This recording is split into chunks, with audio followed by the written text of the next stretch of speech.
자, 스마트 기기에 숨겨진 비용, 그리고 오히려 멍청한 기기가 끌리는 이유. 오늘 우리가 파헤쳐볼 아주 흥미로운 주제입니다. 어떻게 스마트라는 단어가 우리를 서서히 피곤하게 만들었는지, 그리고 반대로 멍청한이라는 단어가 요즘 왜 이렇게 매력적으로 다가오는지, 그 뒤에 숨겨진 기술 산업의 역사를 지금부터 재미있게 풀어보겠습니다. 근데 좀 이상하지 않나요? 얼리어답터나 최신 기술을 좋아하는 사람들이 요즘 오히려 가장 단순하고 멍청한 기기들을 앞다투어 찾고 있다는 사실 말이죠. 최첨단 디지털 기능이 새로 나오면 가장 먼저 열광해야 할 사람들이 왜 요즘은 오히려 한숨부터 푹 쉬는 걸까요? 기술에 가장 친숙한 이들이 대체 왜 다시 과거의 단순함으로 돌아가려 하는지 오늘 그 진짜 이유를 낱낱이 파헤쳐 보겠습니다. 수치를 한번 볼까요? 놀랍게도 미국 젊은 세대의 무려 25%, 그러니까 4명 중 1명 이상이 인터넷도 안 되는 구형 버튼식 폰, 이른바 덤폰으로 바꾸고 싶어 한다는 겁니다. 이게 그냥 스마트폰 중독을 피하려는 것만이 아니에요. 사람들은 이제 복잡한 자체 운영체제 없이 그냥 연결된 영상만 묵묵히 보여주는 덤 TV나 버튼 하나 누르면 커피만 딱 내려주는 덤 커피 메이커를 미친 듯이 검색하고 있습니다. 대체 무엇이 사람들을 이렇게 만들었을까요? 여기서 아주 재미있는 언어학적 개념 하나 짚고 넘어갈게요. 바로 레트로님이라는 건데요. 쉽게 말해서 새로운 기술이 나오면서 옛날 물건을 부르기 위해 억지로 만들어낸 새 이름을 뜻해요. 휴대전화가 대중화되니까 원래 있던 전화를 굳이 유선전화라고 부르게 된 것처럼요. 사실 기술업계가 모든 기기에 굳이 스마트라는 딱지를 덕지덕지 붙이기 전까지는 우리가 TV나 커피 메이커를 멍청하다고 부를 일은 전혀 없었잖아요. 그러니까 기술의 발전이 역설적으로 우리에게 기본 기능에만 충실한 덤 기기를 갈망하게 만들어버린 셈이죠. 자, 이 상황을 제대로 이해하려면 2010년대로 잠깐 돌아가 봐야 합니다. 이른바 사물 인터넷 붐이 일었던 시기죠. 기억나시나요? 냉장고나 초인종은 기본이고 심지어 허리띠, 칫솔까지 진짜 세상 모든 걸 인터넷에 연결하려고 했었잖아요. 우유가 떨어지면 냉장고가 알아서 주문하고 건조기가 다 돌아가면 스마트폰으로 알림이 오고 마치 공상과학 만화에서나 보던 완벽한 미래가 진짜로 온 것 같았죠. 우리가 과연 그걸 원했는지와는 전혀 상관없이 말입니다. 그런데 문제는 이 연결에 대한 집착이 선을 넘어도 한참 넘었다는 거예요. 당시 나왔던 황당한 기기들 몇 개만 떠올려 볼까요? 스마트폰이랑 연동해서 아주 인터랙티브하게 소금을 쳐준다는 스마트 소금통 스몰트, 침실에 턱하니 놔두고 오늘 내 옷차림을 평가받는 카메라, 에코룩, 심지어 데오도란트 양을 앱으로 조절한다는 클릭스틱이라는 것도 있었습니다. 와이파이가 끊기면 아예 작동을 거부하는 오븐도 있었고요. 진짜 기가 막히죠? 이런 쓸데없이 과도한 스마트함이 쌓이고 쌓이면서 소비자들은 슬슬 피로감을 느끼기 시작했습니다. 사실 이 스마트라는 개념은 꽤 오래전부터 진화해 왔습니다. 무려 1997년에 에릭슨이 자사 모델을 스마트폰이라고 불렀거든요. 애플이 모바일 시장에 뛰어들기 무려 10년 전이죠. 하지만 진짜 대폭발은 터치스크린과 인터넷이 우리 모두의 주머니 속에 들어가게 된 이후, 그러니까 2010년대에 들어서 가정용 가전제품들이 무서운 속도로 인터넷에 연결되면서부터 본격적으로 시작됐습니다. 당시 기술 업계 사람들이 얼마나 거창한 꿈을 꿨는지 보여주는 아주 재밌는 말이 있어요.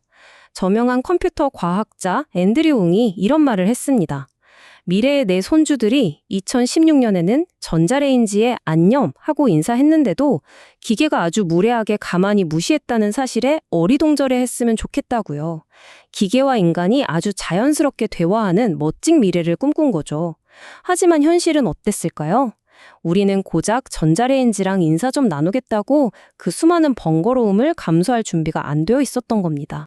결국 여기서 한계가 옵니다. 스마트 기술이 주는 실용적인 편리함보다 그걸 유지하려고 우리가 지불하고 감당해야 하는 유무형의 비용과 스트레스가 훨씬 더 커져버린 임계점에 도달한 거죠. 사람들의 인내심이 마침내 바닥을 드러내기 시작한 겁니다. 뉴욕타임스의 기술 전문 기자 브라이언 엑스 첸이 소비자들의 이런 답답함을 아주 정확하게 짚어냈습니다. 사람들이 이제 깨달은 겁니다. 와, 이제 내 차고 문을 여는 것조차 공짜가 아니구나. 도대체 내가 온전히 소유하고 있는 게 뭐지? 마이큐라는 스마트 차고문 개폐기가 갑자기 구독료를 받기 시작하면서 사람들을 분노하게 만든 사건을 콕 집어 말한 건데요. 내 돈 주고 산 내 물건인데 작동시킬 때마다 회사에 돈을 내고 허락을 받아야 한다. 이건 진정한 의미의 소유권을 완전히 잃어버렸다는 뜻이잖아요. 스마트 기술에 숨겨진 진짜 청구서 한번 따져볼까요? 생각지도 못했던 구독료는 기본이고요. 기기 만든 회사가 망해버리면 하루아침에 소프트웨어 업데이트가 끊겨서 비싼 고철덩어리가 되기도 합니다. 돈 주고 샀던 기능이 업데이트라는 명목하에 갑자기 싹 사라지는 황당한 일도 생기죠. 거기다 보안은 또 어떻고요? 음성인식 마사지기로 FBI가 도청을 할 수도 있다거나 우리 집 토스터기가 해커들의 디도스 공격에 좀비 PC처럼 쓰인다는 끔찍한 이야기 들어보셨을 겁니다. 반면에 멍청한 기기들은 어때요? 와이파이 연결 필요 없습니다. 소프트웨어 업데이트 안 해도 됩니다. 그냥 가끔 닦아주기만 하면 자기 할 일을 무기한으로 묵묵히 해내죠. 사람들이 왜 다시 단순한 기기로 돌아가고 싶어 하는지 확 와닿지 않으시나요? 물론 스마트폰이 우리 삶에 너무 깊숙이 들어와 있어서 완전히 끊어내는 건 사실상 불가능합니다. 그런데 설문조사 결과를 보면 진짜 흥미로워요. 미국인의 거의 절반, 48%가 버릴 수만 있다는 스마트폰을 당장 버리고 싶다고 답했습니다. 기술에 가장 익숙한 사람들조차 이 첨단 디지털 기기가 주는 끝없는 피로감에 완전히 지쳐버렸다는 생생한 증거죠. 자, 그럼 이제 시각을 완전히 바꿔서 제가 처음에 말씀드렸던 언어의 마법에 대해 이야기해보겠습니다.